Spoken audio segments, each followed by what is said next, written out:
vous parler de la différence entre la catégorisation et la stigmatisation.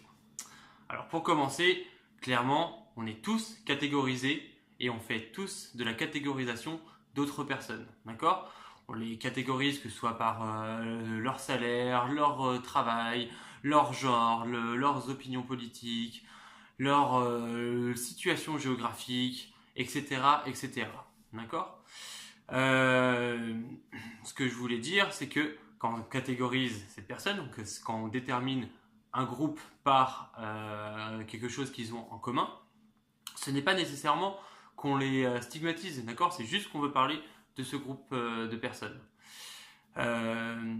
Et généralement, en fait, les gens, quand ils font ça, quand ils catégorisent un groupe de personnes, ils prennent pas le temps de dire « moi je ressens »,« mon opinion c'est », j'ai l'impression que, d'accord, ils ne font pas l'effort d'utiliser ces termes pour vraiment exprimer que l'expression qu'ils ont, c'est vraiment juste l'expression de leurs sentiments. Ils ne pensent pas détenir la vérité universelle, mais ils veulent juste exprimer leurs opinions, leurs sentiments.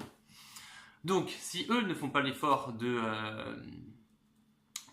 d'utiliser ces mots-là, en fait, nous, on peut faire l'effort de se dire, ok, il est en train de catégoriser un groupe de manière générale, en utilisant des termes universels, mais ce qu'il ressent vraiment, c'est la volonté d'exprimer son opinion. D'accord? Son opinion qui lui est propre. Il ne pense pas détenir la vérité absolue. Donc, une fois que nous, on est capable de faire cet effort-là et d'écouter la personne, je pense qu'on peut déjà beaucoup avancer dans les discussions. Ensuite, une fois la conversation entamée, la contre-argumentation, en fait, souvent vient « Ah oui, ben non, ton raisonnement, en fait, est faux, n'est pas valable, seul parce que moi, je connais une personne qui est dans cette catégorie, mais qui n'a pas tel ou tel comportement. Donc, ton raisonnement est faux. » Ce que j'ai envie de répondre, c'est que, effectivement, donc c'est peut-être pas valable, mon raisonnement n'est peut-être pas valable pour cette personne, mais est-ce qu'il est également invalidé pour les 99, autres personnes qui font partie de cette catégorie et donc de mon raisonnement?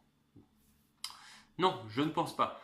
Et c'est souvent vraiment des arguments, le fait de pointer les exceptions, en fait, je trouve que c'est un moyen de fermer et de ralentir la pensée, en fait.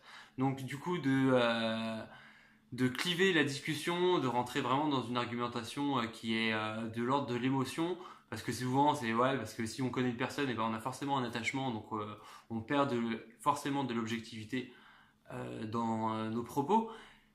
Donc cette action de pointer les exceptions, pour moi, ralentissent la pensée et empêche l'émergence de solutions, de points d'accord et